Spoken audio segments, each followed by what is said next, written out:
Postmortem டிப்ரெஷன்லேருந்து நான் எப்படி over come பண்ணி வந்தேன் எபிசோட் 3. ஸோ நிறையா பேர் வந்து சொசைட்டி கொடுக்குற ப்ரெஷர்னாலையும் ஃபேமிலி கொடுக்குற ப்ரெஷர்னாலையும் வந்துட்டு குழந்தை பெற்றுக்கிறீங்க. தயவு செய்து வந்துட்டு அந்த மாதிரி வந்து எப்பயுமே லைஃப்பில் வந்து டெசிஷன் எடுக்காதீங்க. இது உங்களோட லைஃப். போஸ்ட்மார்ட்டம் டிப்ரெஷனில் அதுவுமே பெரிய மேஜர் ரோல் வந்து ப்ளே பண்ணும். இந்த பாஸ்ட்டில் நடந்த விஷயங்கள் எல்லாமே வந்துட்டு நம்மளுக்கு ப்ரெசண்ட்டில் வந்துட்டு அது ஒரு பெரிய பேர்டனாக வந்துட்டு நம்ம கேரி ஃபார்வர்ட் பண்ணிட்டு போகிற மாதிரி இருக்கும்.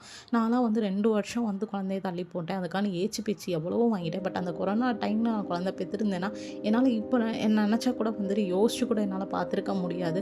ஒரு ஃபினான்ஷியல் சப்போர்ட் இருந்திருக்காது, ஃபேமிலி சப்போர்ட் இருந்திருக்காது. இப்போ நான் நினச்சி பார்க்கும்போது எனக்கு வந்து அது ஒரு ஹாப்பினஸ்ஸை தான் வந்து கொடுக்குது. பாஸ்ட்டில் வந்து எந்த ஒரு ரெக்ரெட்டுமே வந்துட்டு எனக்கு இல்லை.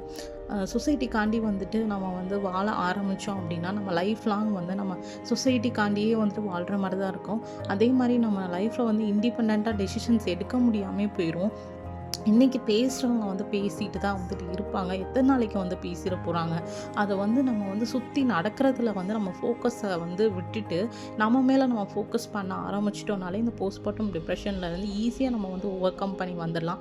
ஃபார் எக்ஸாம்பிள், எல்லாத்துலேயுமே பர்ஃபெக்ஷன் வந்து நம்ம வந்து எக்ஸ்பெக்ட் பண்ணுறது. குழந்தை வர்றதுக்கு முன்னாடி நம்ம எல்லாமே பர்ஃபெக்டாக தான் வந்து பண்ணியிருப்போம். பட் அதே பர்ஃபெக்ஷன் வந்து குழந்தை வந்ததுக்கப்புறமும் வந்துட்டு இருக்கணும் அப்படிங்கிறது நினைக்கிறது வந்து தப்பு கிடையாது. பட் கொஞ்சம் பிரேக் எடுத்துக்கலாம். இது நமக்கான பிரேக்கு. அந்த ப்ராப்பராக வந்து அந்த பிரேக்கை வந்து நம்ம ஹெல்த் மேலேயும் நம்ம மைண்ட் மேலேயும் வந்து நம்ம ஃபோக்கஸ் பண்ணுறது வந்து பெஸ்ட் அப்படிங்கிறது தான் நான் வந்து சொல்லுவேன். வீடு மெஸ்ஸியாக இருக்கா, இருந்துட்டு போட்டோம். 3 வேளை உங்களால் சமைக்க முடியல, பரவாயில்ல, ஒரு வேளை ஹோட்டலில் வாங்கி சாப்பிட்டுட்டு போங்க. இல்லை என்னால் வீட்டு வேலைலாம் பார்க்க முடியாது அப்படின்னா ஒரு மெய்டு வச்சுக்கோங்க.